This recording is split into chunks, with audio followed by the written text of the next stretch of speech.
Freedom sounds great, but you still got to pay the bills. In this video, we're going to run through how we've set ourselves up to be financially sustainable and what we've put in place to make this next step in our van life journey. Welcome to the channel. We're John and Stacey, and with our two daughters and our dog Dougie, we're stepping away from the routine and working towards full-time van life.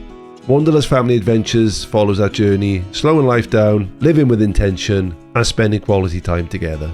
So it's probably one of the most common questions we've been asked. Another one is how we're going to earn on the road and how we're going to sort of support ourselves doing this. And in a modern world, it is doable to live remotely and work remotely. And we've done that for the last, well, personally, like 15, 20 years I've worked remotely. And Stacey has set up herself over the last year or two as working remotely as well. So where we're at now is through years and years of preparation to get there. So we're quite well versed in living in this manner, and to do that there's lots of things you can do and put in place. But we're not going to turn this into a tips and tricks video. It's just our journey, so we're going to talk about why we're doing it and how we've set it up, and at the end I'll run through a few things that potentially may help yourselves. So starting the foundations, one of the biggest things for us has been looking at a different currency, if you will. So money as a resource is great, but we now value time a lot more than that. So we've kind of stripped right back to basics. We've looked at how much we actually need to live a really rewarding life with more time with the girls together and living in that manner. And of course, you still have to pay the bills as mentioned, but the money isn't as important. So as a resulting factor of that, you can almost look at a normal traditional working week of 35, 40, 45 hours and really work out what do you want, like how are you going to live? How much can you earn each month to pay those bills, to live comfortably, and then equate that into how many hours you're comfortable plowing into something. Now, don't get me wrong, work isn't necessarily just a job. For a lot of people, it's a passion project, it's something they enjoy, and for myself, that's certainly the case. And we didn't want to set up this lifestyle where we're going to be stressed, working all the hours under the sun, but just in a van. That defies the point. This is a lifestyle change. So it's not just about working all the hours under the sun. So that's kind of the first suggestion really, is work out your baseline. Work out what you're comfortable earning, how many hours you want, what lifestyle looks like for you, and use that as kind of a mapped out starter. And the next thing I want to cover is money. It's what makes the world go round. It's got a control on everybody. And I think when you kind of look at it as the be all and end all and an egotistical way that you need to earn more money to buy the next new car, etc., you are very much trapped in a system in the process. We're looking at that a lot differently now. Money feels heavy. It weighs people down. Nothing is cheap anymore. Like, we're not doing this lifestyle change to live cheaply.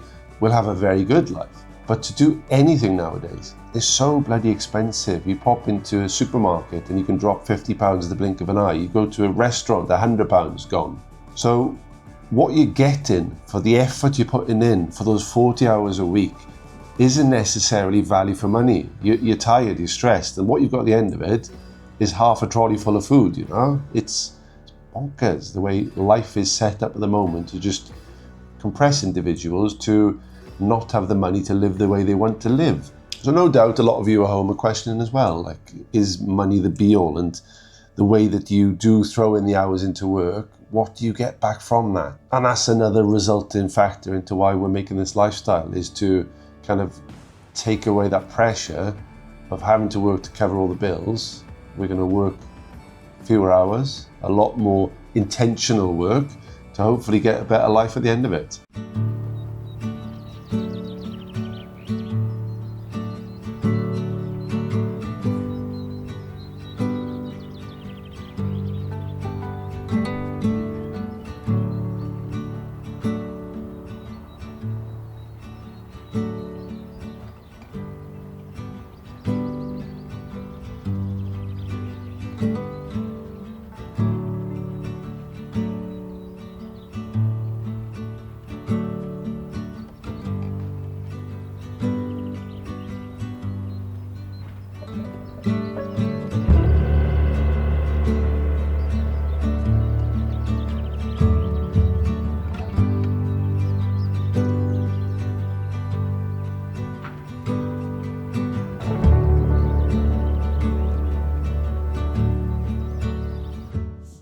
So we'll be saving a lot more money in the way we're going to live, but that doesn't mean we're going to live cheaply. We're just going to simplify everything and minimise our overheads, because we still want to experience things nicely, don't we? Yeah, we don't want to have to be scrimping. At the same time, we're not going to be spending loads of money. No. We just don't want to be in a position where, we're living in a state of lack. We want to be having more of an abundance mindset, that you've got a lot of time, you've got time with the children, time to be in nature, to experience things, but without sort of scrimping on the things that you want to do.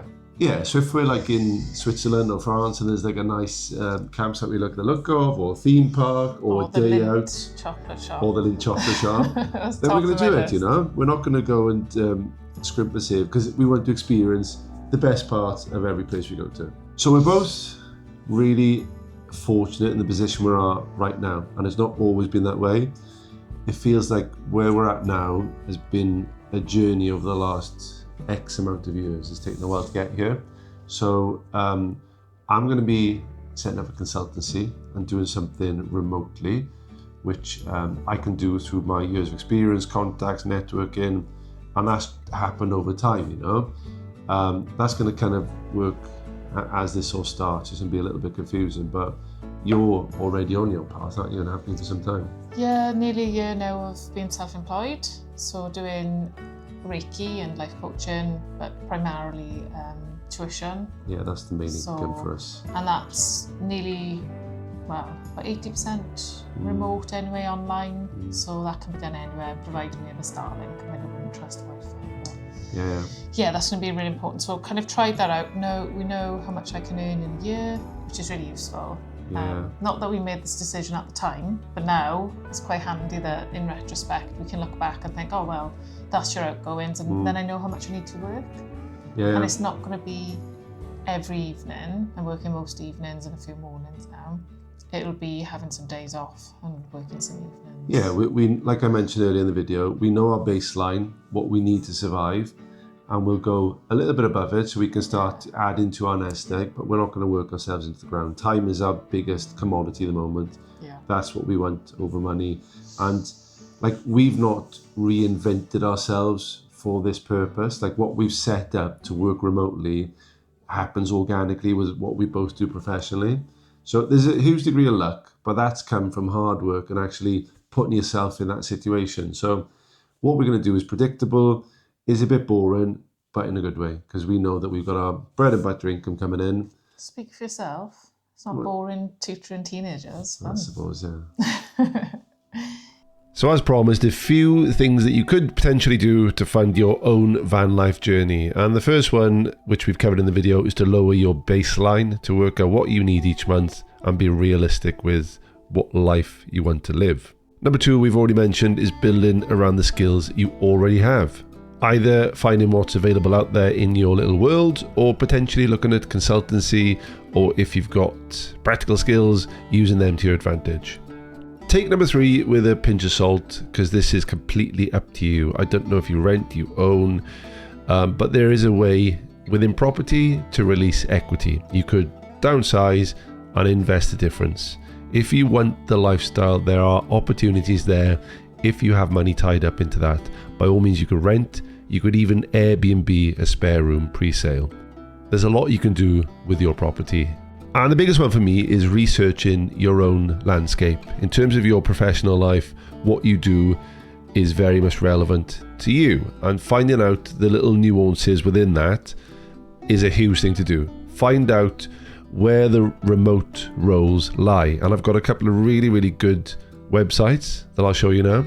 When I was doing research into working remotely, there's so much out there that you can find. And there's a few really good places to look here. There's also a load of crap, outlier, all the things where you rely heavily on work coming through your way is a bit tricky. You want something a bit more reliable. So these ones work, in my opinion. The Work From Home Hub on Facebook is changed a bit now. It's more of an email platform, which is better. There's a list of so many jobs across the UK where you can find remote-based work, hybrid work, primarily work from home. LinkedIn is It's become like a corporate Facebook, don't get me wrong. However, it's a really good way to find work. And now if you do filter for remote or hybrid and then put the buzzword of your industry in there, you could find something there. Another great site is weworkremotely.com. There's a wide range of things on there that do suit families and part-time work, for example. We've mentioned a lot in the video about using your own skills and to find work out there. Fiverr is potentially an option if you have digital skills, you're good with graphic design. There is a huge amount of competition, but if you're talented, it's a really, really useful way to set up a platform to earn money remotely. And then the fifth one is the most bland generic statement in the world, consultancy work. There are loads of sites out there and you could use consultancy work in many ways. It could just be freelancing. So you could look at customer support, software, HR, marketing, anything where you don't have to be at a fixed office. In a consultancy role, you probably need a specialist role, such as like health and safety or education or business development. However, there are a lot of applicable roles out there within the freelancing world, and that is something you can find 10 a penny if you just pop into Google. So I hope you found that useful. We've given you a flavour of what works for us and what has worked, and it's not going to give us like financial perfection. We're not going to be millionaires by doing this, and that's not a priority. We don't want that right now. It's just giving us clarity that we want to live more simply, which happens to be a cheaper way of living. I think it's important if you are sitting there thinking you'd like to do something like this, and people do say to us, quite a lot of people say, oh, I'd love to do that. Even a student I was teaching the other day said, oh, I'd love to do that one day.